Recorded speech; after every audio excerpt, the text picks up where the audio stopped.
Now today we will talk about section 91 and 92. These are some of the nuanced topic. It has a small level of complexity in it, that is why we will discuss it today. Now section 91 says, when the terms of the contract, mark the word terms, terms को mark कर लीजिए, यही keyword है इसका. अगर इस word को skip कर दिया तो फिर पूरा सेक्शन समझने में बड़ी दिक्कत होगी. So when the terms of the contract, grant or other disposition of property has been reduced to the form of a document, and in all the cases in which the matter is required by the law to reduce to a form of document, no evidence shall be given in proof of the terms of such contract, grant, or other disposition of property or of such matter except the document itself or secondary evidence of its content in the cases in which secondary evidence is admissible under the provisions herein before contained. अब exception 1 क्या कहता है, मैं पहले पूरा section पढ़ देता हूँ फिर मैं बताता हूँ क्या है इसमें. Exception 1 says when a public officer is required by law to be appointed in writing and when it is shown that a particular person has acted as such officer, the writing by which he is appointed need not be proved. तो ये पहला exception है. Exception 2 है wills admitted to probate in India may be proved by probate. Explanation 1, ये exception याद रखिएगा क्योंकि exam में प्रीलिम्स में आ जाता है, लेकिन सेक्शन 91 का जो मेन पार्ट है वो मेंस में आ सकता है. So explanation 1 says this section applies equally to cases in which the contract, grants और disposition of property referred to are contained in one document and cases in which they are contained it more than one document. तो मतलब चाहे terms of contract, grant या disposition of property एक documents में contained हो या मान लीजिए they are totally contained in a series of documents, for the purpose of this section it would equally apply in the case of all those documents. Now we come to explanation 2. It says where there are more originals than one, only one original need to be proved. एक से ज़्यादा original है तो एक ही साबित कर दीजिए, that would be sufficient. Explanation 3. The statement in any document whatever of a fact other than the facts referred to in this section shall not preclude the admission of oral evidence as to same fact. Explanation 3 is important. You need to keep it in mind. Illustration देखिए. Illustration A says if a contract is contained in several letters, all letters in which it is contained must be proved. If a contract is contained in a bill of exchange, the bill of exchange must be proved. If a bill of exchange is drawn in a set of 3, only one need to be proved. ये उसी का illustration है. ये जो illustration C है ये explanation 2 का illustration है कि अगर एक से ज़्यादा ओरिजिनल है तो एक ही को साबित कर दीजिए. Illustration D, a contract in writing with B for delivery of indigo upon certain terms. The contract mentions the fact that B had paid A the price of other indigo contracted verbally on other occasion. Oral evidence is offered to show that no payment was made for the indigo. The evidence is admissible. Illustration E, A gives B a receipt for money paid by B. Oral evidence is offered for the payment. The evidence is admissible. अब section 91 का principal क्या है? See, it is very simple.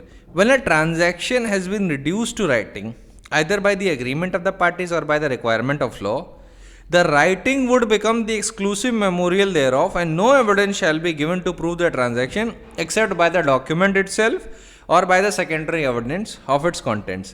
This rule under section 91 is based on the rule of best evidence. Alright, so in case where the question is what are the terms of contract, grant or other disposition of property, then in that situation rather than oral evidence of the parties, the contract itself would be the best evidence. So that is what the section is saying कि अगर आपने writing में लिख लिया और आपने जितने भी टर्म्स थे उस कॉन्ट्रैक्ट, ग्रांट या डिस्पोजिशन ऑफ प्रॉपर्टी के रिड्यूस कर लिए राइटिंग में या by law where it is required to be in writing, तो उन सिचुएशन में आपका ओरल एविडेंस नहीं चलेगा. No, it won't work. उन सिचुएशन में the document itself would be the best evidence of its content, चाहे प्राइमरी या सेकेंडरी. यूजुअली प्राइमरी होना चाहिए, बट फिर सेकेंडरी एविडेंस के लिए आप कैसे एंटाइटल्ड होंगे वो मैं ऑलरेडी बता चुका हूं. अब कंफ्यूजन लोगों को कहाँ होती है? कंफ्यूजन होती है सेक्शन 91 के जब मेन हेडिंग पढ़ते हैं और एक्सप्लेनेशन 3 पढ़ते हैं, क्योंकि मेन हेडिंग कह रही है कि डॉक्यूमेंट चलेगा, ठीक है, सिर्फ डॉक्यूमेंट ही प्रूव हो सकता है। एक्सप्लेनेशन 3 कह रही है statement in a document of a fact other than the fact recovered shall not preclude admission of oral evidence. और इलस्ट्रेशन डी और ई इसी को एलुसिडेट करते हैं। एक्चुअली इसीलिए मैंने आपको जो वर्ड है ना टर्म्स वो मार्क करवाया था, वही प्राइमरी रीजन था। सेक्शन 91 टर्म्स की बात कर रहा है, शर्तों की बात कर रहा है एक तरीके से। It is not talking about mentioning the fact of any other thing, it is talking about merely the terms and conditions of the contract. तो कॉन्ट्रैक्ट में क्या टर्म्स इंटर हुए और उन टर्म्स को लेकर अगर आप कोई बात करना चाहते हैं तो the document itself would B an evidence. लेकिन मान लीजिए अगर आप कॉन्ट्रैक्ट में कोई और फैक्ट मेंशन करते हैं, लेट अस सपोज कि मैं ए बी को पोजेशन ऑफ द हाउस दे रहा हूं और उसने मुझे कंसिडरेशन पे कर दी है, ठीक है, ये टर्म नहीं है, ये कंडीशन नहीं है, ये एक फैक्ट लिखा जा रहा है which is beyond the terms of the contract. Terms of the contract अलग होते हैं, शर्तें ऑफ द कॉन्ट्रैक्ट अलग होते हैं। जैसे मान लीजिए हम आपसे अगर कॉन्ट्रैक्ट मेक करें तो हम क्या क्या शर्तें रखेंगे। Late us suppose the contract is for buying and selling of a property, तो हम कहेंगे कि भाई सेल प्राइस इतना होगा, मान लीजिए 12 लाख, पोजेशन आपको मान लीजिए 31 मार्च 2021 तक देनी है। एक बार आपको टोकन प्राइस दे दिया और मतलब सब्सटेंशियल प्राइस दे दिया तो प्रॉपर्टी रजिस्टर करवाएंगे और प्रॉपर्टी रजिस्ट्रेशन का कॉस्ट मान लीजिए हमने एग्री किया है कि वेंडर एग्री करेगा। लेट अस सपोज, वैसे होता नहीं है, यूजुअली रजिस्ट्रेशन का cost buyer of the property ही बेयर करता है, बट लेट अस सपोज हमने ऐसा टर्म बना लिया है। तो जब सवाल ये होगा कोर्ट के सामने कि कॉन्ट्रैक्ट के टर्म्स क्या थे, ठीक है, व्हाट वर द टर्म्स जो रिकॉर्डेड थे, तो इन तीनों चीजों के बारे में जो मैंने आपको बताया, जो सेल प्राइस, रजिस्ट्रेशन प्राइस और कब पोजेशन देने के टर्म्स हम लोग ने निर्धारित किए हैं, उसका अगर एविडेंस देना है कि कॉन्ट्रैक्ट में क्या था, तो आपका ओरल एविडेंस नहीं चलेगा।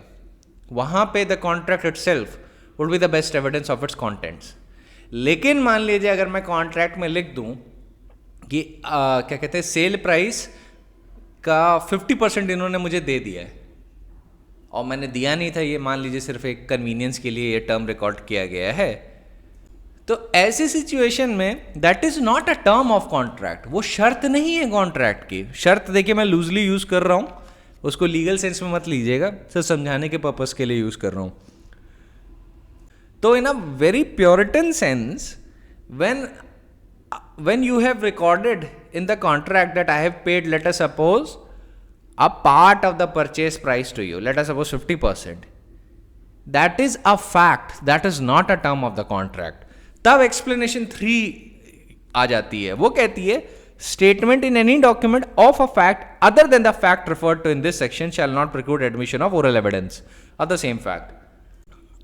तो मतलब सेक्शन 91 में जो मेन पैरा है वो किस पे अप्लाई होता है, सिर्फ टर्म्स ऑफ द कॉन्ट्रैक्ट पे अप्लाई होता है और किसी चीज पे नहीं।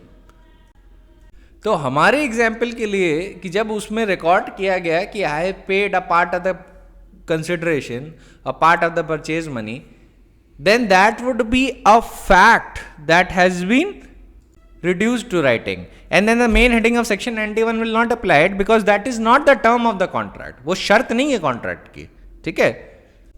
In this situation the evidence would be admissible that I have not paid the part of the purchase price. तो याद रखिएगा, under section 91 it requires when the terms of the contract grant or disposition of the property has been reduced to the form of document, or where the matter is required by law to be reduced into the form of a document, then the document itself or the secondary evidence of its content must be the part of evidence. अब जो पहला part है which says when the document has been reduced into writing, ये voluntarily transaction दिखाता है कि जहाँ पे लॉ ने नहीं रिक्वायर किया है पर फिर भी आपने reduced it into writing. In that situation also the document would be the best evidence of its contents. और second part जो है when the law requires it, तो वो ये है कि किसी स्टैट्यूट में मेंशन है कि ऐसा जो ट्रांजैक्शन है वो इन राइटिंग ही होगा और उसके अलावा किसी से नहीं हो सकता। ऐसे for example sale of immovable property for a value of 100 rupees and upwards, mortgage for an amount exceeding 100 rupees and upwards, a lease of immovable property for an year at least, the trust of immovable property, a gift of immovable property, etc. These are some of the transactions which are required to be in writing. ठीक है. अब एक चीज का हमेशा ध्यान रखना चाहिए while you are interpreting a contract as a judge. A contract is a creature of agreement between two or more parties, and generally it has to be given a literal meaning unless there is some ambiguity therein. The contract has to be interpreted giving the actual meaning to the words contained in the contract, and it is not permissible for the court to make a new contract, however reasonable, if the parties have not made it themselves. It is to be interpreted in such a way that the terms may not be varied. The contract has to be interpreted without any outside aid, and the terms of the contract has to be construed strictly without altering the nature of the contract, as it may affect the interest of the parties adversely. ठीक है.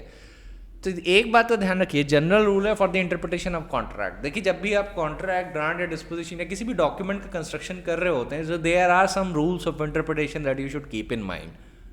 खैर, उन पर मैं बाद में आऊँगा क्योंकि वो प्रैक्टिकल एस्पेक्ट है, so I will keep it aside for now.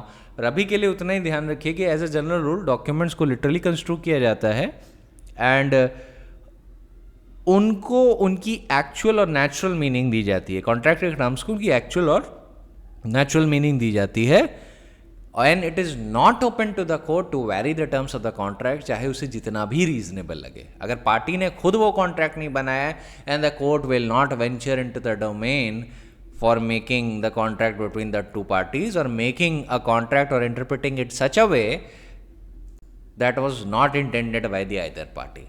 ठीक है, ऐसा कोर्स अलाउेबल नहीं है कोर्ट को. अब देखिए, object of section 91 is to preclude oral evidence as to the terms of contract, disposition और अदर ग्रांट्स ऑफ प्रॉपर्टी. ठीक है. अब जो एक्सप्रेशन टर्म्स जो यूज हुआ है सेक्शन 91 में, और जैसा कि सेक्शन 92 में भी देखेगा, तो वो स्टेटमेंट, असर्शन और representations contained in a written contract पे अप्लाई करता है, which relate to the subject matter of the contract, or something which is to be done or not to be done under a contract. So I'll give you another illustration. Let us suppose,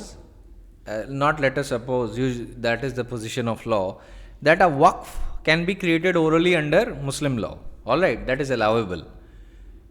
But when the terms of dedication of a property to a waqf has been reduced to a form of writing, then in that situation the oral evidence cannot be given to prove the terms except by the document itself. ठीक है. आप orally दे सकते हो property in a Waqf if you are a Muslim under Muslim law, but if you reduce it to the form of a document, then in that situation you cannot give oral evidence as to its terms. तब document would be the evidence of its contents. अब आपको मैं अभी एक चीज़ बता दूं, section 91 और 92 को आपको रजिस्ट्रेशन एक्ट के सेक्शन 17 और सेक्शन 49 को ध्यान में रखते हुए पढ़ना है. अब specifically section 49 of the registration act का भी देखिएगा, वो कहता है कि अगर कोई document which is required to be registered under section 17 और by any provision of transfer of property act, और अगर वो नहीं रजिस्टर हुआ तो वो किसी भी इमूवेबल प्रॉपर्टी में अगर मान लीजिए डीड के थ्रू ट्रांसफ़र की गई है तो उसका ट्रांसफ़र इफेक्ट नहीं करेगा, ना वो पावर टू अडॉप्ट कन्फर करेगा, neither can it be received as an evidence of transaction affecting such property और कन्फरिंग सच पावर. ठीक है, ये याद रखिएगा. हाउएवर, ऐसी डीड या ट्रांजैक्शन जो अनरजिस्टर्ड है which the law requires to be registered, वो कोलैटरल पर्पसेस के लिए यूज़ की जा सकती है. इसका ये मतलब है कि वो प्रिंसिपल फैक्ट्स को तो प्रूव नहीं कर सकती, लेकिन लेट अस सपोज आपको एज अ जज nature of possession of property जानना है. ठीक है, लेट अस सपोज एक पार्टी एडवर्स पोजेशन की प्ली ले रही है, मान लेते हैं, और अपोजिंग पार्टी जो है वो कहती है कि ये एडवर्स पोजेशन में नहीं, ये तो मेरे टेनेंट हैं. अच्छा, जो लीज डीड है वो अनरजिस्टर्ड है, वो मान लीजिए लीज डीड 5 साल की है. In that situation it requires to be registered, और अगर वो नहीं रजिस्टर्ड है so that would not affect any movable property, neither it could be received as evidence of any transaction affecting such property. लेकिन जब एडवर्स पोजीशन की plea ली जा रही है और कोर्ट को देखना है कि क्या नेचर ऑफ पोजेशन जो पार्टी प्ली ले रही है in context of the party which is taking plea of adverse possession, तो क्या उसकी नेचर ऑफ पोजेशन ओपन है in defiance of the rights of the true owner है या नहीं, तो ये कोलैटरल पर्पस हुआ। अब यहाँ पे जो डॉक्यूमेंट है वो इटसेल्फ नहीं यूज हो रहा है in order to use as an evidence of the transaction, वो डॉक्यूमेंट एक कोलैटरल पर्पस के लिए यूज हो रहा है। कोलैटरल मतलब सहायक, एंक्सिलरी, एक एंक्सिलरी या सहायक पर्पस के लिए यूज हो रहा है to understand the nature of the possession. क्योंकि एडवर्स पोजीशन के भी कई ग्राउंड्स होते हैं, जैसे नेक वी, नेक क्लैम, नेक प्रेकैरियो, ये सारी चीज़ें सेटिस्फाई करनी चाहिए। Adverse position must be open and hostile to the true owner, ठीक है। It should be well advertised and it should be in the knowledge of the true owner. बहुत सारे उसके क्राइटेरियाज होते हैं। एडवर्स पोजीशन ऐसे नहीं ली जा सकती कि you are as a tenant और 12 साल निकल गए तो now you are in adverse position. No, जब लीज एक्सपायर हो जाती है और उसके बाद you assert your title against the right of the true owner, तब से आपके 12 साल काउंट होंगे। आप फिर अगर होल्ड करके रह गए एडवर्स पोजीशन में और प्लेंटिव सूट नहीं लाता है 12 साल के लिए, इन दैट सिचुएशन आपके पास एडवर्स पोजीशन का राइट हो जाएगा। अब जो एडवर्स पोजीशन के जो पीरियड्स प्रिस्क्राइब्ड हैं वो आपको section 27 of the limitation act is to be read with article 65 of the Indian limitation act, जहाँ पे 12 साल का पीरियड प्रिस्क्राइब्ड है। और 12 साल का पीरियड कहाँ से काउंट होगा? Where the position becomes adverse to the true owner, ठीक है। ये मैं प्राइवेट पर्सन के कंटेक्स्ट में कह रहा हूँ। एडवर्स पोजीशन के थोड़े और वो क्राइटेरिया होते हैं, continuity, hostile position, actual position and exclusive position, ये भी एसेंशियल टेस्ट होते हैं। तो उस पर मैं नहीं जा रहा, अभी ज़्यादा मैं एलैबोरेट नहीं करना चाहता। लेकिन एक चीज़ का ध्यान रखिएगा, जो मैंने सेक्शन 49 के कंटेक्स्ट में बात कही ना कि कोलैटरल पर्पस के लिए यूज़ हो सकता है, तो देखिए यहीं पे जब एडवर्स पोजीशन की प्ली ली जा रही है तो जो पार्टी है जो बताना चाहती है कि नहीं, ये जो एडवर्स पोजीशन की प्ली ले रहा है ये तो मेरा टेनेंट है, so he can not use that document in order to prove that tenancy या टेनेंसी एग्रीमेंट को। सो वो document can not be used as an evidence that there was a tenancy agreement between them, no, और there was a lease agreement between them. उसके लिए वो prove नहीं किया जा सकता। लेकिन जब कोर्ट को ये जानना होगा कि नेचर ऑफ पोजीशन उस पार्टी की हॉस्टाइल है या नहीं, एक्सक्लूसिव है या नहीं, तो ये जानने के लिए वो डॉक्यूमेंट को एक लिमिटेड पर्पस के लिए देख सकता है, not in order to prove the agreement of lease, but rather to check the nature of the possession। ये इलस्ट्रेशन दे रहा हूं, ये पोजीशन ऑफ लॉ नहीं है, तो ये एक तरीके से कोलैटरल पर्पस है, ठीक है। सो हमेशा ध्यान रखिएगा कि even though section 49 of the registration act would prohibit any such document to be received as evidence of any transaction affecting such property or conferring such power, yet for the collateral purpose such document can be looked into। तभी section 49C ने जो शब्दों का use किया है वो ये किया है, be received as evidence of any transaction affecting such property।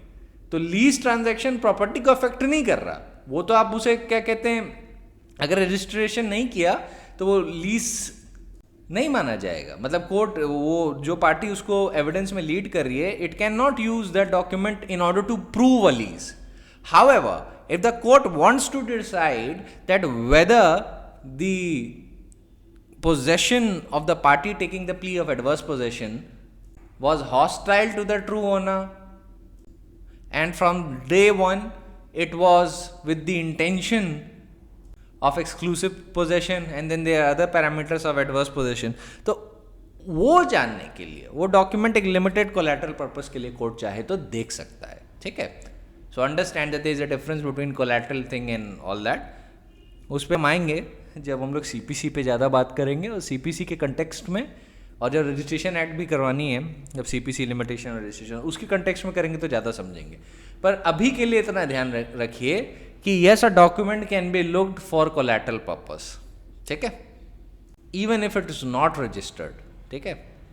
ये पोजीशन ऑफ लॉ है। अब फैक्ट एंड सर्कमस्टेंसेस में पता चलेगा कि क्या कोलैटरल पर्पस है क्या नहीं। अब हम आ जाते हैं सेक्शन 91 के दूसरे पहलू पे। Section 92. It is the other side of the same coin. It says exclusion of evidence of oral agreement. When the terms of any such contract, grant, or other disposition of property or any matter required by law to be reduced to a form of document has been proved according to the last section, no evidence of oral agreement shall be admitted between the parties to any such instrument or their representative in interest for the purpose of contradicting, varying, editing, adding or subtracting from its terms. तो ये main section है.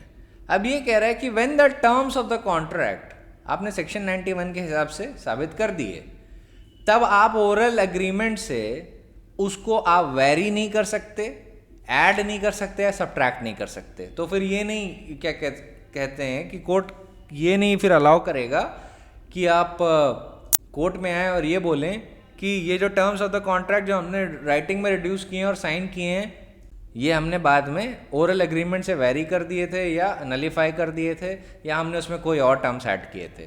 Court उसका भी evidence नहीं allow करेगा. तो basically what section 92 is saying that no evidence of any oral agreement or statement shall be admitted as between the parties to any such instruments or their representative in interest for the purpose of contradiction नहीं कर सकते उन terms का, vary नहीं कर सकते, add नहीं कर सकते या उनसे subtract नहीं कर सकते उन terms का. terms पे ही apply हो रहा है. ये भी section terms की बात कर रहा है, वो भी section terms की बात कर रहा है. so you cannot do so. you cannot contradict, vary, add or subtract from its terms. और उसके लिए ओरल एविडेंस बिल्कुल भी अलाउ नहीं होगा. रीजन क्या है, प्रिंसिपल क्या है ऐसे एक्सक्लूजन का? सी द ग्राउंड्स और exclusion are based on 2 points. First is that to admit inferior evidence when the law requires superior would be to nullify the law.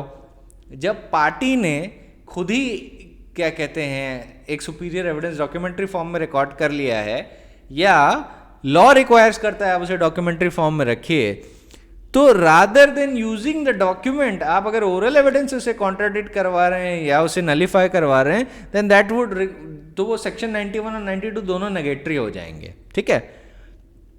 Secondly, when the parties have deliberately put their agreement into writing, it is conclusively presumed between themselves and their privies मतलब representative in interest, that they intend the writing to form a full and final statement of their intentions and the one which should be placed beyond the reach of future controversy, bad faith or treacherous memory. तो memory के beyond, जैसे memory का issue ना हो जाए या फिर parties बाद में एक अग्रीमेंट को, ओरल एग्रीमेंट में तो बहुत दिक्कतें होती है ना, वैरी भी किया जा सकता है, फिर दूसरी पार्टी का कि मुझे तो याद नहीं मैंने ऐसा एग्री किया था. सो दैट इज वाई जब राइटिंग में रिड्यूस हो चुका है तो ये कंक्लूसिवली माना जाता है, कोर्ट प्रिज्यूम करके चलता है दैट वो राइटिंग जो है it forms a full and final statement of their intention. Always remember, as a general rule, extrinsic evidence as to what transpired subsequent to a written contract is not admissible for ascertaining its terms. इस बात का ध्यान रखिएगा. ठीक है. अब इसके proviso पे आते हैं. अब देखिए मैंने आपको स्कोप तो बता दिया सेक्शन 92 का क्या है, इसके प्रोवाइजो पे आते हैं. अब क्योंकि प्रोवाइजो एक्सेप्शन दे रहा है आपको, अब ये बता रहा है एनी फैक्ट में be proved which would invalidate any document, invalidate को मार्क कर लीजिए, or which would entitle any person to any decree or order relating to such as fraud, intimidation, illegality, want of due execution, want of capacity in any contracting party, want of failure of consideration or mistake in fact or law. अगर आप में से कोई भी contract act का student है तो आपको याद होगा ये सारे ग्राउंड कॉन्ट्रैक्ट एक्ट में मिलेंगे. Fraud section 17, intimidation coercion section 15, illegality hit by section 23, want of due execution registration act में नहीं फॉलो हो रहा है कि अगर लॉ मान लीजिए टीपीए या रजिस्ट्रेशन एक्ट कहती है कि आपको ढंग से एग्जीक्यूट करना है और आपने नहीं किया, then in that situation that would not be a contract. या mistake as to signing, mistake में भी आ जाता है. Want of capacity in a contracting party, मान लीजिए कॉन्ट्रैक्ट अनसाउंड माइंड के पर्सन है या माइनर के साथ है. या want of failure for consideration, section 25 of the contract act says what, an agreement without consideration is void. या विच वुड, या दूसरा, और फिर mistake as a fact and law का एक अलग ग्राउंड है. ये सारे कॉन्ट्रैक्ट के ग्राउंड है। तो मान लीजिए फ्रॉड का ग्राउंड है, इंटिमिडेशन का ग्राउंड है, इलीगैलिटी का ग्राउंड है, ड्यू एग्जीक्यूशन का ग्राउंड है, want of due execution, want of capacity, failure of consideration और मिस्टेक इन फैक्ट और law. In that situation a party is allowed to lead evidence, even oral evidence। तो ये अब proviso को आपको इस लाइन में पढ़ना है कि ये सब जनरल रूल्स के एक्सेप्शन है, ठीक है। तो जनरल रूल है कि नहीं अलाउ होता है oral evidence to vary contract और टू वेरी कॉन्ट्राडिक्ट, ऐड और सब्ट्रैक्ट फ्रॉम इट्स टर्म्स, नहीं अलाउ होता है एज अ जनरल रूल। ना ओरल एग्रीमेंट, ना कोई ओरल स्टेटमेंट का evidence. However in the following circumstances it would be allowed. तो आपको उसके कॉन्टेक्स्ट में समझना है। Next I come to proviso 2. It says existence of any separate oral agreement as to any matter on which the document is silent, silent को mark कर लीजिए, and which is not inconsistent with the terms may be proved, not inconsistent को भी mark कर लीजिए। In considering whether or not this proviso applies, the court shall have regard to the degree of formality of the document। अभी illustration से ये बात clear हो जाएगी।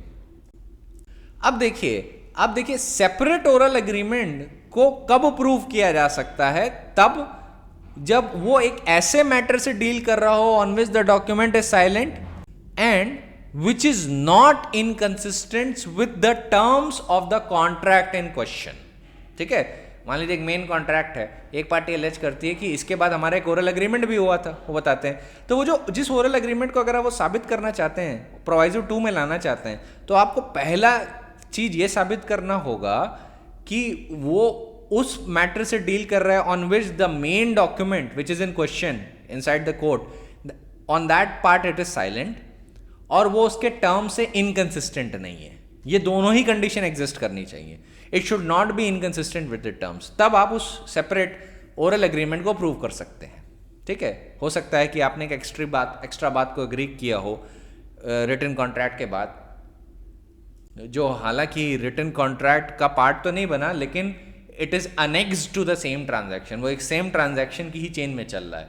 तो इन दैट सिचुएशन आप उसे प्रूव कर सकते हैं, प्रोवाइडेड वो उस रिटन कॉन्ट्रैक्ट को कॉन्ट्राडिक्ट ना करे और वो उस मैटर से डील करे on which the document is silent. क्योंकि अगर आप उस मैटर को लेके एक ओरल एग्रीमेंट प्रूव करना चाहते हैं जिस पे रिटन कॉन्ट्रैक्ट ऑलरेडी बता चुका है कि क्या करना है, then that would amount to contradiction, और तब वो अलाउड नहीं होगा। That is why the proviso is saying oral agreement, separate oral agreement को लेके आप तभी एविडेंस दे सकते हैं जब जो main document is silent on that और उसके टर्म से वो इनकंसिस्टेंट नहीं है। और इन ऑर्डर टू कंसिडर कि ये प्रोवाइजो अप्लाई करता है या नहीं, तो degree of formality of the document देखी जाएगी कि क्या जो डॉक्यूमेंट था वो प्रॉपरली स्टैम्प्ड था, आपने प्रॉपरली उसे अटॉर्नी से बनवाया था, एसेट्रा एसेट्रा। अब ऐसे में डॉक्यूमेंट फॉर्मल है तो फिर ये माना जाएगा कि भाई इसके बाद कोई ओरल एग्रीमेंट नहीं था। लेकिन मान लीजिए आपने उतनी फॉर्मेलिटी नहीं करवाई, आपने एक ऑर्डिनरी एग्रीमेंट बनवा लिया, स्टैम्प पेपर पे रजिस्टर करवा लिया, लेकिन अटॉर्नी है, बाकी किसी चीज़ों को इन्वॉल्व नहीं किया। इन that situation it depends on the fact and circumstances कि वो प्रोवाइजो में आएगा या नहीं। प्रोवाइडेड आप ये सारी चीज़ें प्रूव कर देते हैं कि डॉक्यूमेंट इज कि deals oral agreement deals with the matter on which the document is silent and it is not inconsistent with its terms. और जो फॉर्मेलिटी ऑफ द डॉक्यूमेंट की जो बात हो रही है, ये उस मेन रिटन एग्रीमेंट या रिटन कॉन्ट्रैक्ट की बात हो रही है। ठीक है, of course you can not get an oral agreement stamped, right? तो उसको कॉन्टेक्स्ट में समझिएगा कि किस कॉन्टेक्स्ट में बात हो रही है। Third proviso is the existence of any separate oral agreement constituting a condition precedent को मार्क कर लीजिए, to attaching any obligation under such contract, grant or disposition of property may be proved। तो अगर कोई ऐसा ओरल एग्रीमेंट है जो condition president बनाता है टू अटैच एनी ऑब्लिगेशन, कि इससे पहले कि वो कॉन्ट्रैक्ट जो आपने राइटिंग में एग्री किया है, इससे पहले वो ऑपरेटिव हो, वो काम करे या उसमें पार्टीज के राइट बने, उससे पहले there is a condition precedent that has to be performed, और वो एक सेपरेट ओरल एग्रीमेंट पे बेस्ड है, तो वो आप उसको साबित कर सकते हैं। Proviso 4 says the existence of any distinct subsequent oral agreement to rescind और modify any such contract, grant और disposition of property may be proved except in the cases in which the contract, grant or disposition of property is by law required to be in writing or has been registered according to the law in force for the time being for the registration of document.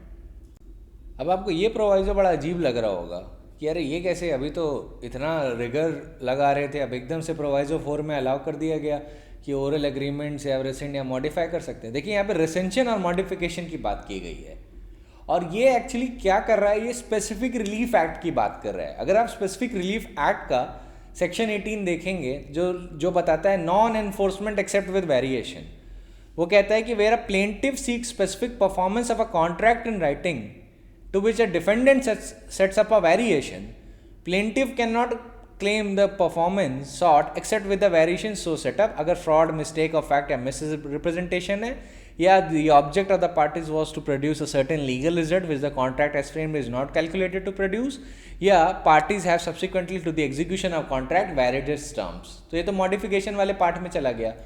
अब जो rescission वाला part है वो section 27 है, उसके लिए देखिए. रेसिंशन के लिए कहता है, वैसे 28 भी डील करता है, बट प्राइमरली आप सेक्शन 27 देखिए of SRA specific relief act. वो कहता है when any person interested in a contract may sue to have it rescinded and such rescission may be adjudged by the court in the following cases where the contract is voidable or terminable by plaintiff, where the contract is unlawful for causes not apparent on its face and the defendant is more to blame than plaintiff. ये grounds हैं. तो ये उस situation की बात कर रहा है कि मान लीजिए subsequent to framing the written document आपने उसके टर्म्स रिसेंड कर लिए क्योंकि आपको लगता है फॉर वन रीज़न और the other the contract is unlawful, oral agreement से किया. तो SRA में भी अलाउड है under section 27 to prove all this fact. और एज फार एज मॉडिफिकेशन और variance is concern that is governed by section 18 of the SRA. तो proviso बस आपसे इतनी सी बात करता है कि when there is an existence of any distinct subsequent oral agreement to rescind और मॉडिफाई सच कॉन्ट्रैक्ट, ग्रांट और डिस्पोजिशन ऑफ प्रॉपर्टी, तो उसको साबित किया जाता है unless in cases where contract, grant और disposition property is by law to be required in writing और has been registered according to the law for the time being in force relating to the registration of property. अगर law ने ये कह दिया है कि आपको ऐसे हर कॉन्ट्रैक्ट को राइटिंग में रखना है या आपने उसे रजिस्टर करवा लिया या लॉ मैंडेट करता है उसका registration, in those situations you can not have the benefit of proviso 4. In those conditions, the existence of a distinct subsequent oral agreement to rescind or modify such document shall not be allowed to be proved. जहाँ पे भी law require करता है, it should be in writing और to be registered according to the law for the time being in force for the registration of document. मतलब registration act में mandated है. अब देखिए आपको एक इलस्ट्रेशन देता हूँ. एक मॉर्गेज सूट चल रहा है, ठीक है, रिडेम्पशन के लिए. Suit is for redemption. अब यहाँ पे मॉर्गेजी जो है वो ये बोलता है कि मॉर्गेजर ने ये प्रॉपर्टी मुझे बेच दी थी वर्बली जब mortgage after the agreement was made. तो क्या वो प्रूव कर पाएगा? ऐसी बात नहीं, because the sale of the property, the sale of the mortgage property in that situation also requires to be registered. तो अगर वो ऐसा एविडेंस देना चाहता है then that would be inadmissible under this proviso. क्योंकि लॉ क्या कहता है कि अगर कोई भी ऐसा डॉक्यूमेंट है which the law requires to be reduced into writing और to be registered according to the law in force for the time being as to registration of documents, in that situation you cannot have benefit of proviso 4. Whenever you're talking about variation, rescission and modification, तो आप बस एक चीज़ का ध्यान रखिएगा कि section 18 of the SRA और section 27 of the SRA से थोड़ा सा रिलेट करता है, ठीक है. बाय रिलेशन आई मीन कि ये उन एस्पेक्ट्स को भी डील कर रहा है, पर ऐसा मत समझिएगा कि सेक्शन 27 या 18 अगर नहीं अप्लाई करेगा तो आप ओरल एविडेंस नहीं दे सकते. Of course you can, provided your case should be covered by the proviso 4. अब ये है कि इसकी जो एक ब्रांच है वो अटैच करती है सेक्शन 18 से when we are talking about modification and section 27 से when we are talking about rescission. क्योंकि सेक्शन 27 ऑफ द SRA और 18 ऑफ द SRA बस ये बताता है कि कब कोर्ट एडजज करेगा वेरिएंस के फेवर में या रिफ्यूज़ करेगा वेरिएंस या रिसेशन के फेवर में। सेक्शन 27 वही बताता है कि रिसेशन में कब एडजस्ट या रिफ्यूज़ करेगा। सेक्शन 18 के कंटेक्स्ट में ये बताया जाता है कि एनफोर्स ही नहीं किया जा सकता एक्सेप्ट विद द वेरिएशन, अगर आपने वेरिएशन सेटअप कर दिया तो, ठीक है। लेकिन आप वेरिएंस और ये रिसेशन प्रूव कैसे कर रहे हैं? You are proving it through an oral agreement, है ना, टू रिसेंड और मॉडिफाई। तो that is allowable under those provision also, under this proviso also. Section 91 और 92 से हिट नहीं करेगा when you fall under the proviso 4, ठीक है। तो उसके कॉन्टेक्स्ट में जाइएगा। कभी ये मत समझिएगा इस प्रोविजन को रेगुलेट करता है सेक्शन 18 और 27, रेगुलेट नहीं करता, रिलेटेड है, उससे रिलेटेड है। That is why I always say कि लॉ को पूरा होलिस्टिकली देखना चाहिए, क्योंकि एक रूट उधर अटैच हो रही है, दूसरी ब्रांच कहीं और जा रही है, ऐसे सारी चीज़ें होने लगती हैं। तो बेसिकली आपको इस बात का ध्यान रखना है कि a distinct subsequent oral agreement to rescind और modify the contract grant a disposition of the property साबित किया जा सकता है, except where the law requires it to be in writing और where it requires it to be registered, ठीक है। फिर प्रोवाइजो 5 पे आ जाते हैं।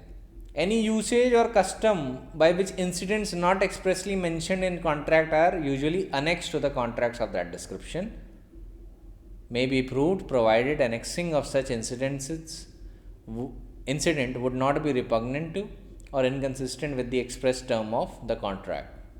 अब आपको एक चीज़ समझनी है, जो यूसेज और कस्टम वाला पार्ट है ना, जो एनेक्सिंग की बात कर रहा है, ये कभी ऐसा नहीं हो सकता विच वेरीज द कॉन्ट्रैक्ट, ठीक है। ये कुछ ऐड तो कर सकता है कॉन्ट्रैक्ट में, but it can not contradict the written contract और is inconsistent with the express term of the contract. तो ये एक गवर्निंग पार्ट है प्रोवाइजो 5 का। अब कभी कभी क्या होता है ना, जब मर्केंटाइल ट्रांजैक्शन होते हैं और मैन ऑफ बिजनेस जब आपस में कॉन्ट्रैक्ट करते हैं, तो वो कई बार ऐसे टर्म्स इंकॉर्पोरेट करते हैं या कई यूसेजेस होती हैं जो आपके लिए या मेरे लिए स्कार्सली इंटेलिजिबल होता है। अब कुछ स्पेसिफिक टर्म्स होते हैं सच एज कमर्शियल कॉन्ट्रैक्ट्स के मैटर में, पॉलिसीज ऑफ इंश्योरेंस के मैटर में, बैंकिंग एग्रीमेंट्स के मैटर में, जहाँ पे लैंग्वेज कुछ उस स्पेसिफिक फील्ड के किसी पार्ट से रिलेट करती है, और कभी कभी तो एब्रीविएशंस ऐसे होते हैं जो आपको शायद ना समझ में आए। तो ऐसी सिचुएशन में अगर it is customary in order to follow such contract, then it is customary that in a mercantile contract or in the banking or commercial contracts, it is generally believed that if we incorporate these usages, ये तो होना ही होना है, ये इसके बाद इनको करना ही होता है, क्योंकि ऑर्डिनरली बिजनेस वर्ल्ड में ऐसी चीज़ें होती हैं। तो इन दैट सिचुएशन में वो यूसेज और कस्टम्स का एविडेंस दिया जा सकता है।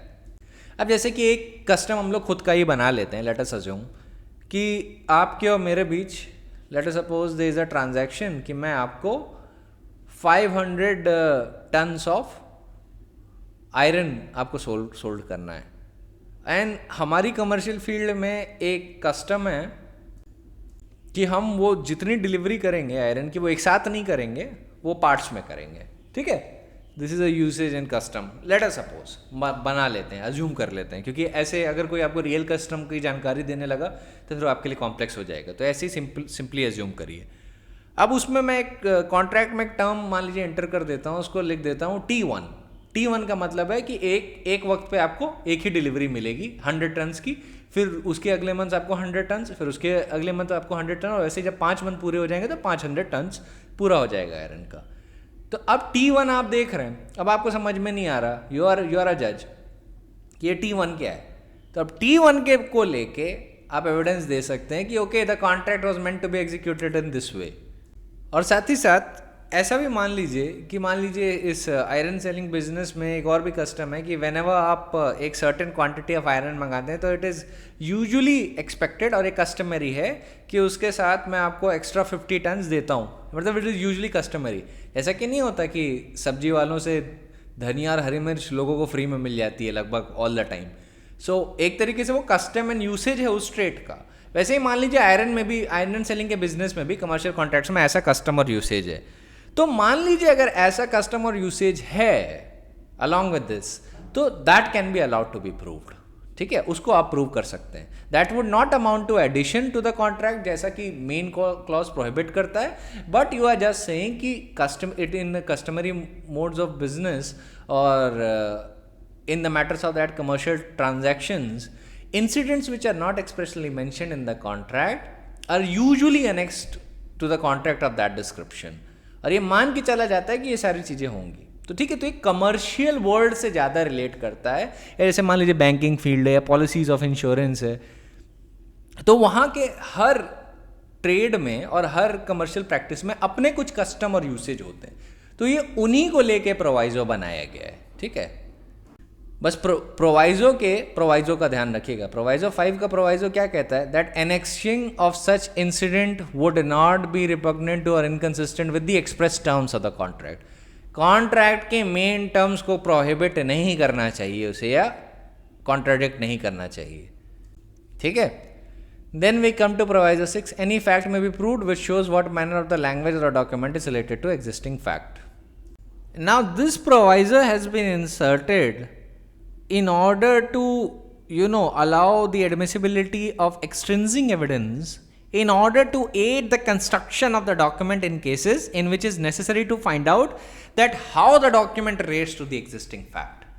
तो उसका evidence is allowable via oral evidence. ठीक है. अब प्रोवाइजो 4 पे मैं आपको वापस ले चलता हूँ. 2 और बात बतानी है. देखिए, प्रोवाइजो 4 में एक और चीज़ अलाउेबल है कि proviso will not exclude the evidence of a subsequent agreement of novation और अ न्यू कॉन्ट्रैक्ट, और it would also not exclude कि आप अगर मान लीजिए पार्टीज को बताएं, आप कोर्ट को बताएं कि इस कॉन्ट्रैक्ट को राइट करने के बाद, which is before question in the court, एक और कॉन्ट्रैक्ट हमने इन राइटिंग बनाया है.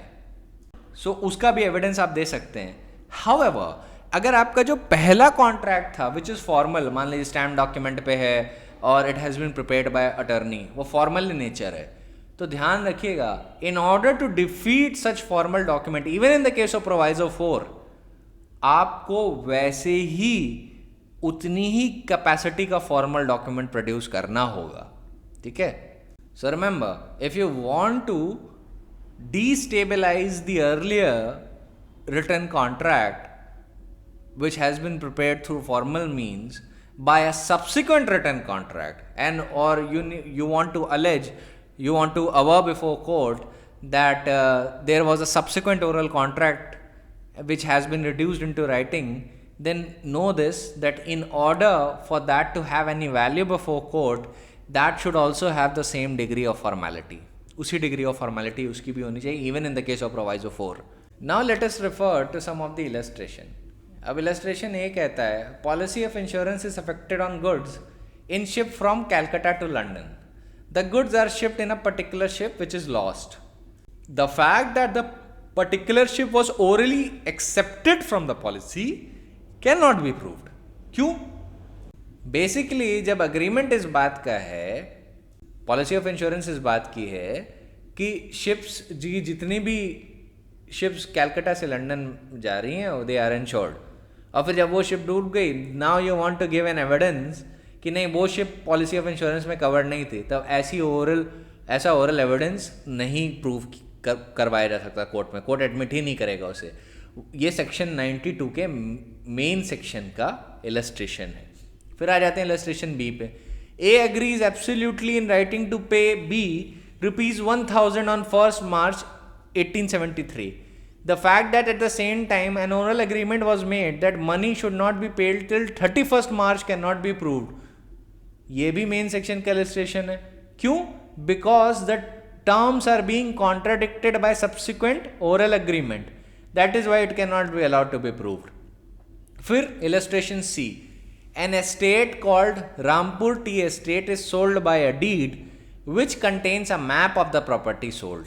The fact that land not included in the map had always been regarded as a part of the estate was meant to pass by the deed cannot be proved. Why? Because it is adding to the terms of the contract, जो usage और custom में भी नहीं fall कर रहा है.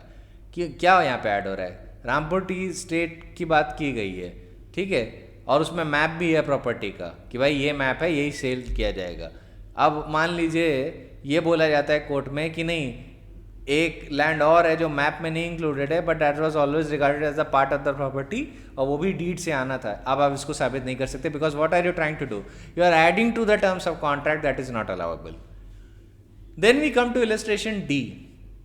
A enters into a written contract with B to work certain mines, the property of B, upon certain terms. A was induced to do so by misrepresentation of B's as to their value. This fact may be proved.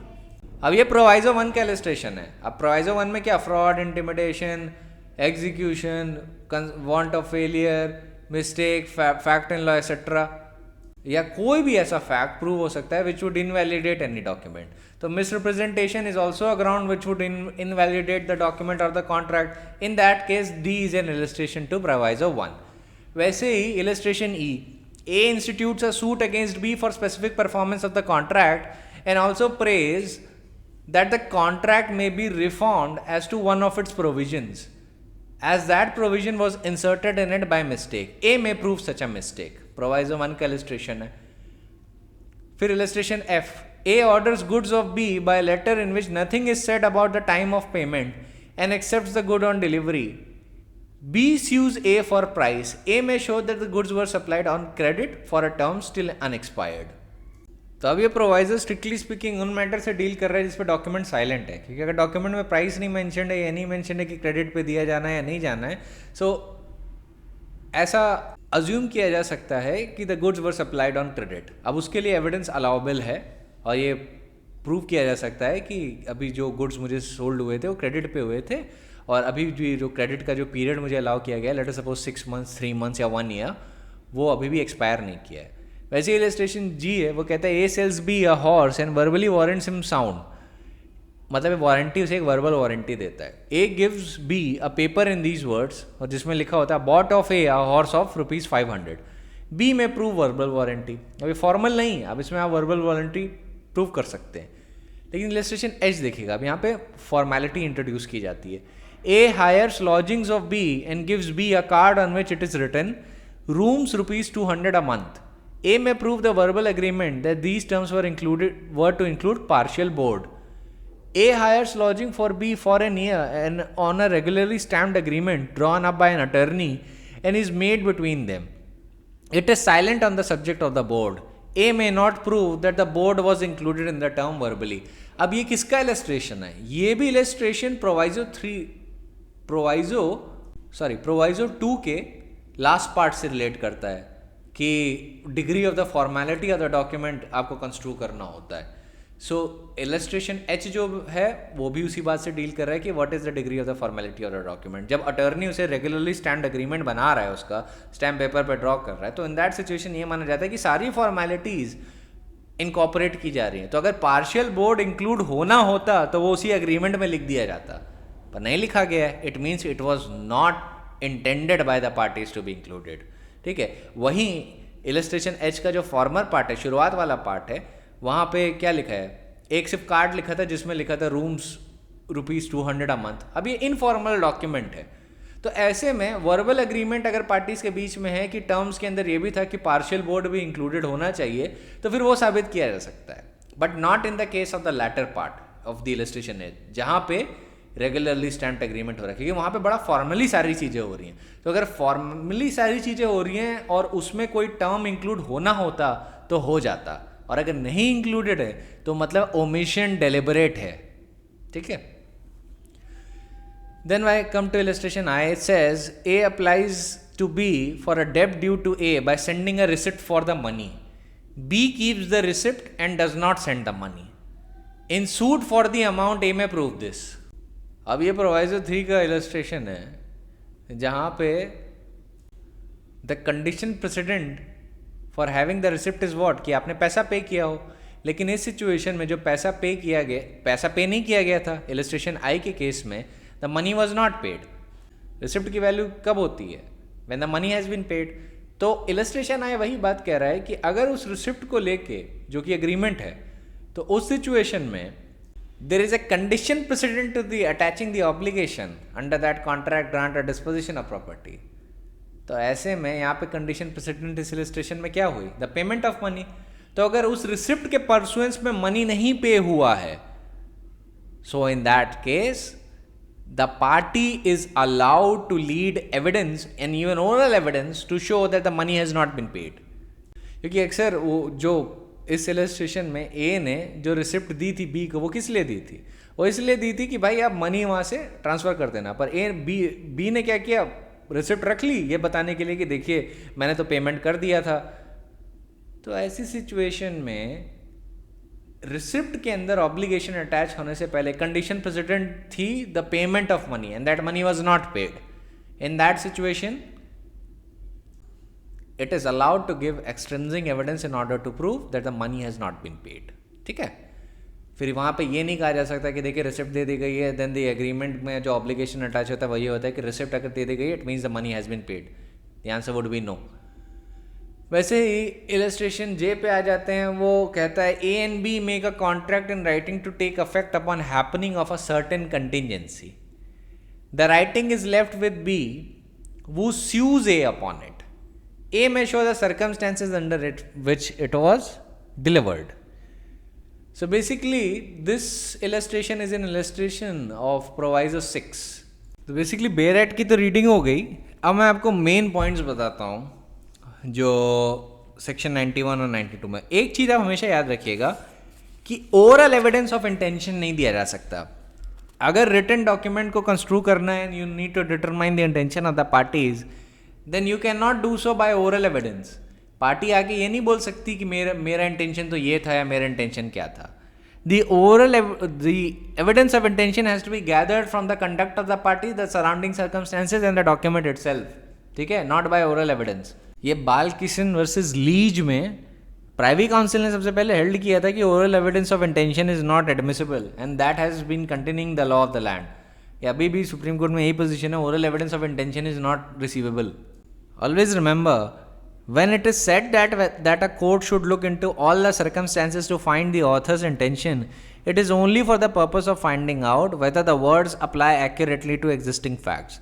But if the words are clear in context of the surrounding circumstances, the court cannot rely on them to attribute the author an intention contrary to the plain meaning of the words used in the document. तो जो document के words हैं, ये Supreme Court की terminology मैंने use की है Kamla Devi versus Takhtmal में, AIR 1964, Supreme Court page number 859। तो एक्चुअली सुप्रीम कोर्ट कहता है कि अगर terms of the documents are plain in itself, तो आप उन प्लेन मीनिंग के कॉन्ट्ररी इंटेंशन नहीं कंस्ट्रू कर सकते। वैसे ही अगर डॉक्यूमेंट सराउंडिंग सर्कमस्टेंसेस और कंडक्ट ऑफ द पार्टीज एक इंटेंशन दिखा रहे हैं ऑथर का या पार्टीज का, so you can not have an oral evidence of intention. Intention का हमेशा याद रखिएगा ओरल एविडेंस नहीं दिया जाता है। कोई भी पार्टी वहाँ पे आके ये नहीं बोल सकती है मेरा इंटेंशन तो ये था या मेरा इंटेंशन तो कुछ और था। अब ये बिल्कुल ही अलग बात है कि a party was dude because of fraud, misrepresentation, coercion, mistake etcetera, वो बातें अलग होती हैं। लेकिन ये कहना कि मेरा इंटेंशन एक पर्टिकुलर एंगल से था या मैं ये नहीं इंटेंड कर रहा था कि कॉन्ट्रैक्ट एग्जीक्यूट होना चाहिए एक्सेट्रा, तो देखिए ओरल एविडेंस ऑफ इंटेंशन नहीं लिया जाता। क्योंकि अगर ये अलाउ होने लगा तो जो भी पार्टी डिसएडवांटेज में होगी वो हमेशा कोर्ट में आके ये बोलेगी कि it was not my intention to perform the contract, it was not my intention to actually enter into a contractual obligation, है ना। That is why the court never admits oral evidence of intention. वो evidence of intention construe करता है conduct से, conduct of the party, circumstances of the case, and primarily from the language used in the document and how far it accurately applies to the facts of the case.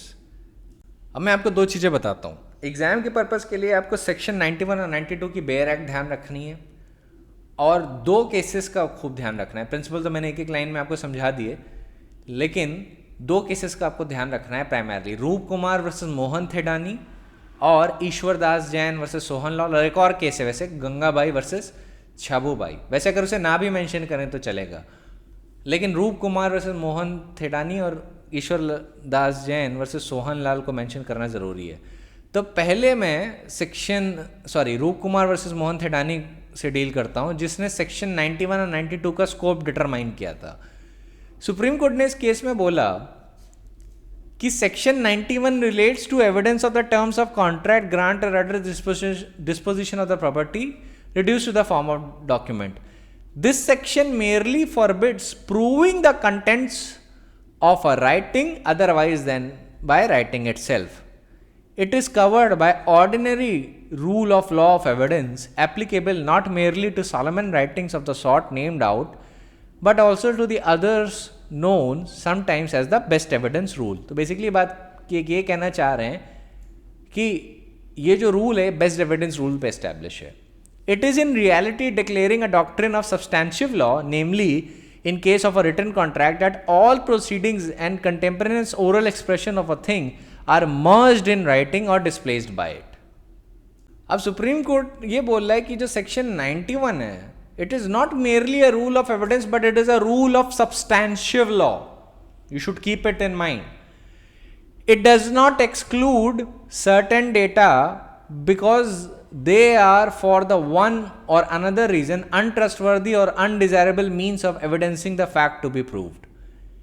It does not concern a probative mental process. अभी विगमोर on evidence को coat कर रहे हैं, इसमें लिखा है, it does not concern a probative mental process, the process of believing one fact on the faith of another. What the rule does is to declare that certain kinds of facts are legally ineffective in substantive law, and this is of course results in forbidding the fact proved at all. In other words, all Wigmore is saying, वो इतना समझा रहा है आपको कि ये जो doctrine of best evidence rule है वो सब्सटैंशियल लॉ की है, और ये माना जाता है कि एक बार आपने राइटिंग में कुछ लिख दिया, देन एवरीथिंग जितना भी आपका इंटेंशन था और जितने भी ओरल एग्रीमेंट्स हैं, they are merged into writing. और ये भी बात होती है कि राइटिंग में जब आप रिड्यूस कर चुके हैं तो उसके बाद अगर आप कोई बात बोल रहे हैं, then that would be a defective evidence.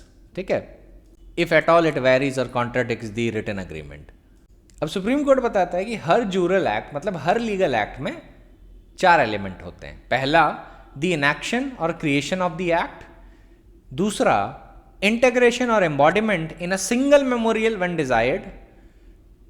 तीसरा इज सॉलमनाइजेशन और fulfilment of prescribed form. And चौथा, द इंटरप्रिटेशन और application of the act to the external objects affected by it. अब Supreme Court says that the first and fourth are necessarily involved in every jural act. The second and third may or may not become practically important, but are always possible elements. So main point पे आता हूँ. It is the general and most inflexible rule that whenever written instruments are appointed either by requirement of law or by the contract of the parties to be repositories and memorials of the truth, any other evidence is excluded from being used either as a substitute for such instruments or to contradict or alter them. मतलब एक बार writing में record हो गया तो फिर बाकी के जितने भी इंफीरियर मोड्स होते हैं उनको कॉन्ट्राडिक्ट करने के लिए, ऑल्टर करने के लिए, they are generally excluded as a matter of both principle and policy. It is of principle because such instruments are in their own nature and origin entitled to a much higher degree of credit than parole evidence. Parole evidence मतलब oral evidence.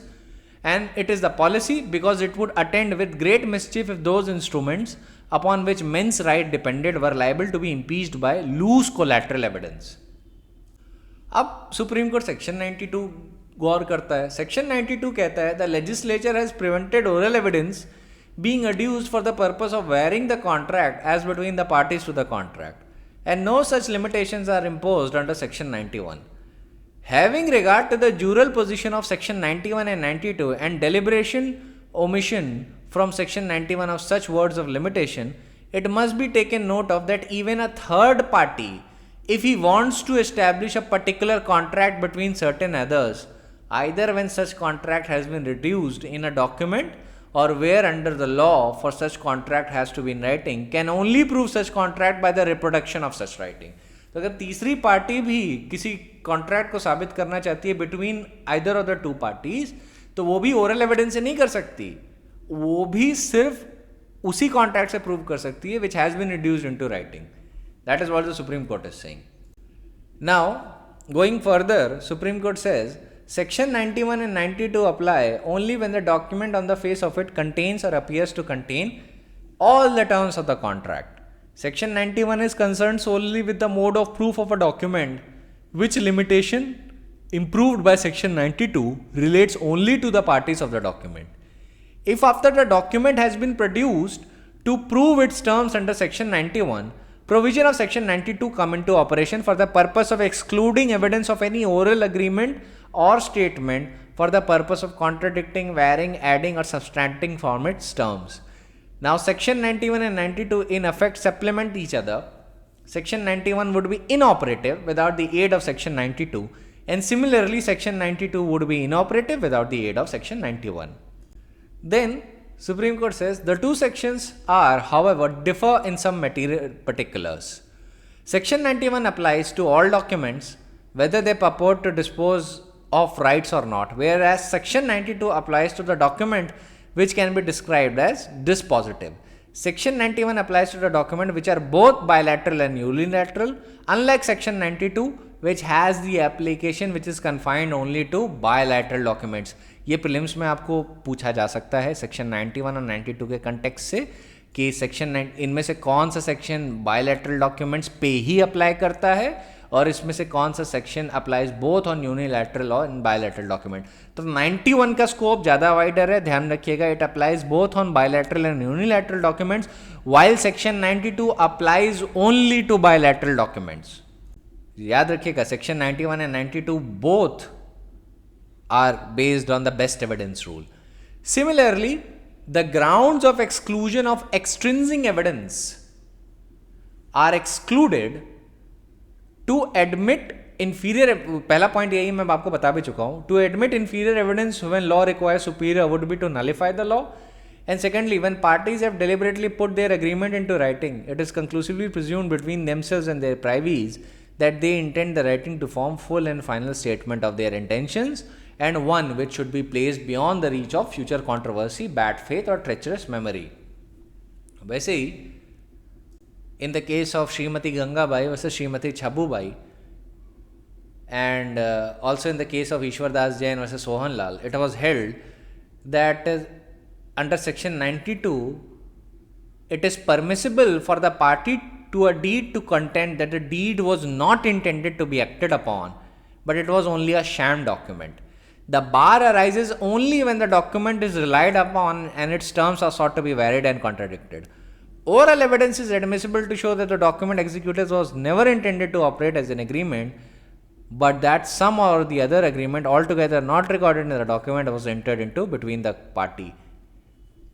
अब इस point की वजह से जो mention किया गया है, इसकी वजह से अक्सर लोगों को कंफ्यूजन होती है. तो let me explain to you in simple terms. अब देखिए, ये वाला जो पॉइंट है ना, ये डीजीएस में पूछा जाता है हर साल इससे क्वेश्चन आप एक्सपेक्ट कर सकते हैं. तो now I am telling you कि इसको सिंप्लीफाई कैसे करें.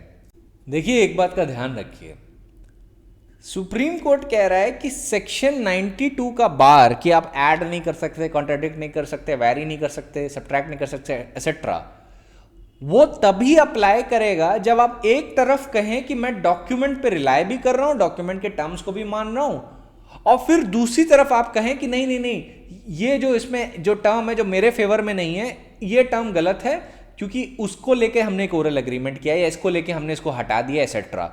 तो अगर वो प्रोवाइजो में नहीं आता है तो उस सिचुएशन में you can not do both of the things. लेकिन एक तरफ अगर आप कहते हैं कि अरे ये डॉक्यूमेंट पूरा का पूरा शैम है, it was never intended to be acted upon, या आप कहते हैं कि ये डॉक्यूमेंट पूरा का पूरा was a dummy document and it was never intended by either of the parties to put this document into operation, then you are not relying upon the document at all. आप document पर rely थोड़ी ना कर रहे हैं, आप पूरी तरीके से उस डॉक्यूमेंट को इम्पीच कर रहे हैं. दिस इज अलाउड, ये सेक्शन 92 बार नहीं करता. Now let me explain the case of रूप कुमार वर्सेस मोहन थेडानी. पोजीशन तो मैंने बता दिया, मैं बताता हूँ कि इसमें हुआ क्या था. अब ये था वैसे रेंट रिकवरी का केस, ठीक है, रेंट के मैटर से डील कर रहा था. तो इसमें क्या हुआ था, जो रिस्पोंडेंट था वो प्लेंटिफ था, मोहन थेडानी प्लेंटिफ थे, और जो अपेलेंट था वो कौन था, वो डिफेंडेंट था ट्रायल कोर्ट में. तो रिस्पोंडेंट ने जब अपना सूट दायर किया वो ट्रायल कोर्ट में, तो प्लेंटिफ कहलाया था. तो he said that he was a tenant in respect of the premises, और उसकी जो शॉप थी उस प्रेमिसेस में that was registered under shops and commercial establishment act. पहले उनकी शॉप का नाम था मेसर्स एक्वाइजर, जिसके रिस्पोंडेंट प्लेंटिफ नंबर 1 प्रोप्राइटर थे, आगे चल के जो नाम था वो चेंज हो गया और उसको मिसेस पुरुषोत्तम्स कर दिया गया, लेकिन प्रैक्टिकली जो प्रोप्राइटरशिप थी वो प्लेंटिफ नंबर 1 की थी और वो चेंज नहीं हुई। इस केस में प्लेंटिफ नंबर 2 भी थे, उनका नाम था Tahil Ram, and he was the father of the respondent plaintiff number 1। और ये जो फादर साहब थे प्लेंटिफ नंबर 1 के, he was also a power of attorney holder, उसकी पावर ऑफ अटॉर्नी के होल्डर भी थे। अब Tahil Ram entered into an agency cum deed of licence with the defendant, जो अपेलेंट है इस केस में, ठीक है। और जो टर्म्स थे एजेंसी कम लाइसेंस एग्रीमेंट के, that was incorporated into an agreement, ठीक है, उसका एग्रीमेंट बना लिया गया।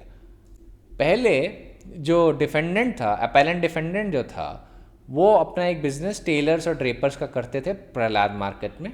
जब वो प्लेंटिफ नंबर 1 के पास गए for the use of his premises in question under his tenancy as a showroom on license cum agency basis, तब according to the agreement plaintiff ने एक टर्म रखा कि वो 12% कमीशन रिसीव करेंगे टेलरिंग बिजनेस पे और 3% commission on the sale of material of all kinds as conducted by the appellant defendant. शुरुआत में दोनों पार्टीज के बीच अग्रीमेंट सिर्फ 5 साल का था, and there was an option in the agreement itself for the extension by mutual consent. 5 साल बाद अग्रीमेंट एक्सपायर हो गया, फिर रिन्यू नहीं हुआ। अब जो क्लॉज 5 था अग्रीमेंट का, उसके हिसाब से the appellant defendant was to keep separate accounts of both tailoring and cloth materials and therefore he was a accounting party. अब प्लेंटिफ का ये कहना था, अभी देखिए जितनी भी चीज़ें मैंने आपको अभी तक बताई, ये सारी चीज़ें अभी प्लेंटिफ का वर्मेंट है, ठीक है। अभी वो कह रहा है, अभी सुनिए उसने क्या कहा, फिर मैं आपको बताता हूँ डिफेंडेंट का रिप्लाई क्या था। ये समझने के लिए बहुत इंपॉर्टेंट है, बिना फैक्ट्स स्टडी किए आपको समझ में नहीं आएगा। तो प्लेंटिफ कह रहा था कि agreement was duly acted upon, और किसी भी वक्त उसने क्या कहते हैं, जो डिफेंडेंट था, जब टर्म एक्सपायर कर गया उसका प्रॉपर्टी होल्ड करने का, तो भी उसने पोजेशन उसको लौटाई नहीं प्लेंटिफ को। और उसके बाद अपनी कन्वीनियंस के लिए डिफेंडेंट ने अपने टेलर्स बुलाए टेलरिंग बिजनेस के, फिर डिफेंडेंट ने ट्रेस पास किया प्रॉपर्टी पे and destroyed all traces of evidence of possession and started displaying signboards and advertisement materials as if Messrs. Roop Tailors and Drapers are conducting business in the suit premises. फिर इनका कहना था plaintiff का कि जो defendants थे उन्होंने ना अकाउंट्स उनको दिए, ना पेमेंट दी despite of repeated reminders and request. फिर उनको लीगल नोटिस भी दी गई थी to make a full and faithful rendition of accounts, पर वो भी उन्होंने मना कर दिया। फिर एक बार एक नोटिस दी गई to vacate the premises, but he forcefully continued to occupy the premises. This led to initiations of proceedings under 145 of the CRPC. तो defendant ने क्या किया, in order to frustrate the legal demands of the plaintiff, filed a suit for injunction. Though the period of agency cum license deed expired, the defendant continued to remain in possession on the ground of limitation, and the plaintiffs claimed that they due certain amount of money and the claim of damages etc. ये कहना था भाई साहब का plaintiff का। Defendant का क्या कहना था? डिफेंडेंट का कहना था इन रिप्लाई कि वो लॉफुल ऑक्यूपेशन में था and his possession as a tenant under the, he was in a lawful occupation as a possession and as a tenant under the plaintiff. उसकी पोजेशन भी लॉफुल थी एंड एज अ टेनेंट भी उसकी जो holding थी वो lawful थी। और जो भी डॉक्यूमेंट और फॉल्स रिप्रेजेंटेशन जो प्लेंटिफ ने उससे ऑब्टेन किए हैं और कोर्ट में प्रोड्यूस किए हैं, they have been obtained from giving him the wrong impression that they were produced for fixing a standard rent in the case of eviction and those documents were never intended to be acted upon. ये कहना था defendant का, ध्यान दीजिएगा।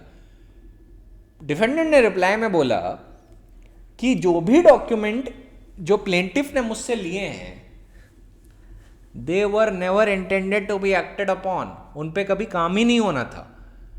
वो तो उसने मुझे ये बताया था कि ये सिर्फ स्टैंडर्ड रेंट जो रेंट कंट्रोलर के सामने फिक्स होता है उसके लिए यूज किए जाने हैं, दैट इज वाई आप दे दीजिए।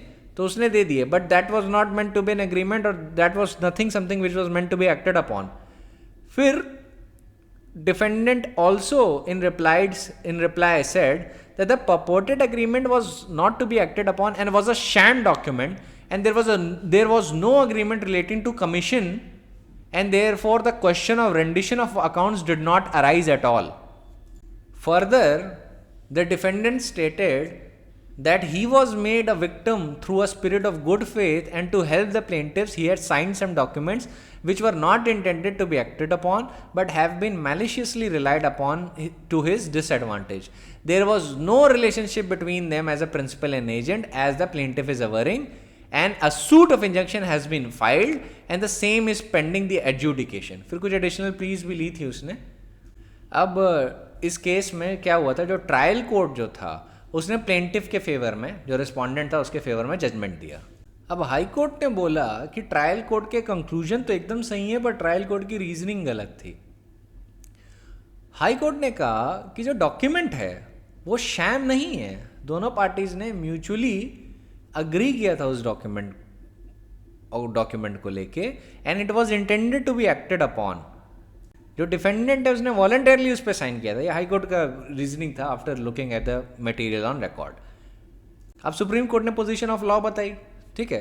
अब पोजीशन ऑफ लॉ के बाद अब हम देखते हैं, क्योंकि इसमें टेनेंसी एक्ट का भी एक इशू था तो उसको तो हम किनारे रखेंगे because I am not teaching the tenancy act, तो उसको हटा के डॉक्यूमेंट को लेके क्या बात हुई उसको लेके बात करते हैं. पोजीशन ऑफ लॉ तो मैंने अभी आपको बता दी, पर सवाल अब ये उठता था कि वो पोजीशन ऑफ लॉ क्या इस केस पे अप्लाई कर रही है या नहीं कर रही है. अब सुप्रीम कोर्ट ने एक चीज गौर की कि जो प्लेंटिफ नंबर 1 है, जो रिस्पोंडेंट है इस केस में, उसने रिकॉर्ड पे एक चीज प्रूव की है कि फॉर अ टाइमिंग, कुछ टाइम के लिए जो डिफेंडेंट था, जो अपेलेंट है इस केस में, उसने कमीशन दिया था, अकाउंट दिया था, पैसा दिया था, and that was properly documented and it was proved before court. अब सुप्रीम कोर्ट ने बोला कि if it was a sham document and never intended to be acted upon, तो why did you act upon it? आपने उस पर act क्यों कर दिया? अब कुछ ऐसे डॉक्यूमेंट भी प्लेंटिफ ने प्रोड्यूस किए थे ट्रायल कोर्ट और हाई कोर्ट दोनों के सामने, जहाँ पे ये दिख रहा था कि commission at the rate of 12% और 3% जैसा कि licence cum agency agreement require करता था, वो पे किया गया एक्चुअली. तो जो शैम डॉक्यूमेंट की प्ली थी वो फॉल्स थी, झूठ थी. ये पोजीशन ऑफ लॉ तो सही है कि document was sham and never intended to be acted upon, लेकिन if you act upon a document then that is not a sham document. एक तरफ आप कह रहे हो we never intended to act upon the document, yet you acted upon the document. It means that document was supposed to be acted upon and that was not a sham document. यही supreme court ने कहा उस document के context में. फिर इस बात पे judging from that angle supreme court found that this is a case where the quantum of damages should be enhanced. Plea ले लेके इन्होंने सबका टाइम वेस्ट किया है, कोर्ट का भी पार्टी का भी, और उन पे कॉस्ट भी इम्पोज किए. 25,000 का कॉस्ट इम्पोज किया 2003 में, जो कि काफ़ी अमाउंट है. 2003 में इफ आई रिमेंबर करेक्टली बहुत लोगों की सैलरी 5 से 10 हज़ार हुआ करती थी, तो वैसे में 25,000 का कॉस्ट वॉज टू मच. और साथ में उन्होंने जो डैमेजेस का अमाउंट था वो भी एनहेंस कर दिया. तो आपने देखा जो पोजीशन ऑफ लॉ जो बताई गई थी वो सारी बातें एकदम ठीक है. अगर document sham and it is never intended to be acted upon by the parties तो ठीक है, लेकिन इसमें फैक्ट पे क्या ये प्रिंसिपल अप्लाई हो रहा था? नहीं. क्यों नहीं अप्लाई हुआ? Because there was evidence that the defendant, who was appellant in this case, was acting upon those document. वो उस डॉक्यूमेंट के अंदर परफॉर्म कर रहा था, वो कमीशन दे रहा था. तो इसका मतलब क्या है? इसका मतलब है कि जो उसकी प्ली है that is a false plea. ठीक है. तो पोजीशन ऑफ लॉ अगर फैक्ट्स पे नहीं अप्लाई करेगी तो ऐसा ही कंक्लूजन बनेगा जैसा कि इस केस में बना. उसने प्ली जरूर ली कि document was sham and never intended to be acted upon, but evidence से ये प्रूव हो गया कि he did acted upon that document. ठीक है. तो आज के लिए इतना ही. मैं नहीं चाहता कि ओवर सैचुरेशन हो जाए ब्रेन का as far as this section is concern. इस सेक्शन को बहुत आराम से समझिएगा, बड़ा स्ट्रेस मत लीजिएगा. कुछ ना समझ में आए तो आप मुझसे पूछ लीजिएगा बिना किसी हिचक के. और एक चीज़ का बहुत ज़्यादा ध्यान रखिए कि जब आप थ्योरेटिकल स्टेट्स में आंसर दे रहे हैं, जैसे कि दिल्ली और हरियाणा या पंजाब को छोड़ के या हिमाचल को छोड़ के जितने भी स्टेट्स में आप आंसर दे रहे हैं, वहाँ पे आपको सिर्फ सेक्शन बेयर एक्ट के इंग्रेडिएंट्स, और ये दोनों केस लॉ का ध्यान रखना है, ठीक है। आपको सिर्फ रूप कुमार वर्सेस मोहन थेटानी का ध्यान रखना है, और ईश्वर दास जैन वर्सेस सोहन लाल, और या गंगाबाई वर्सेस श्रीमती छाबूबाई, इन जजमेंट्स का आप ध्यान रखिएगा। ये लिख देंगे, बेयर एक्ट के इंग्रेडिएंट्स लिख देंगे, जो क्या कहते हैं, जो प्रिंसिपल और ऑब्जेक्ट मैंने बताया इस पूरे लेक्चर में कि बेस्ट एविडेंस रूल है, और रीजनिंग उसकी ये है, to admit the inferior kind of evidence when the superior kind of evidence is present would result in nullification of law. ये जो सारे पॉइंट मैंने जितनी भी चीज़ें बताई हैं, आप इतना ही लिख देंगे, आपको पूरे नंबर मिलेंगे, अच्छे नंबर मिलेंगे, औरों से ज़्यादा मिलेंगे। लेकिन अगर आपको प्रैक्टिस करनी है या डेली जुडिशल सर्विस देनी है, तो आपको ये फैक्ट समझने बहुत ज़रूरी है। और मैं आपको हमेशा बोलूँगा, आप चीज़ समझ के आंसर करेंगे तो आप हमेशा हर लेवल पे आगे होंगे, ठीक है। सो इसको आप आराम से समझिएगा, बहुत ज़्यादा स्ट्रेस मत लीजिएगा, बहुत कूल दिमाग से इसको समझिएगा, क्योंकि तभी एब्जॉर्ब होगा। एंग्शियस होकर पढ़ेंगे तो नहीं एब्जॉर्ब होगा, ठीक है। तो that is it for today. कल मैं थोड़ा और डिस्कस करूँगा, थोड़ा सा मैं आपको एविडेंस से हट के कुछ बताऊंगा, क्योंकि कमर्शियल फील्ड में मैं प्रैक्टिस करता हूं, तो मैं आपको बता सकता हूं कि इंटरप्रिटेशन ऑफ कॉन्ट्रैक्ट के क्या रूल्स होते हैं, डॉक्यूमेंट कैसे कंस्ट्रू किया जाता है, क्या कैसे मानेंगे, बिल्डिंग कॉन्ट्रैक्ट्स में अलग टर्म्स होते हैं, बाकी चीज़ों में अलग टर्म, तो उनको लेकर मैं थोड़ी सी बात करूँगा, ज़्यादा डिटेल में नहीं, पर थोड़ी सी बात करूँगा, जिससे आपको थोड़ा आइडिया हो जाए, थोड़े कंफर्टेबल हो जाए सिविल लॉ के कॉन्ट्रैक्चुअल इंटरप्रिटेशन से। Because it is never enough to know the law of contract, you should also know that how to interpret a contract, ठीक है। तो थोड़े से मैं उसके जनरल रूल्स बताऊंगा, आई थिंक 5-10 मिनट के लिए, एंड इफ इट हेल्प्स तो ठीक है। तो आज के लिए इतना ही। Tomorrow we will deal with the rest of the topic of section 91 and 92, ठीक है।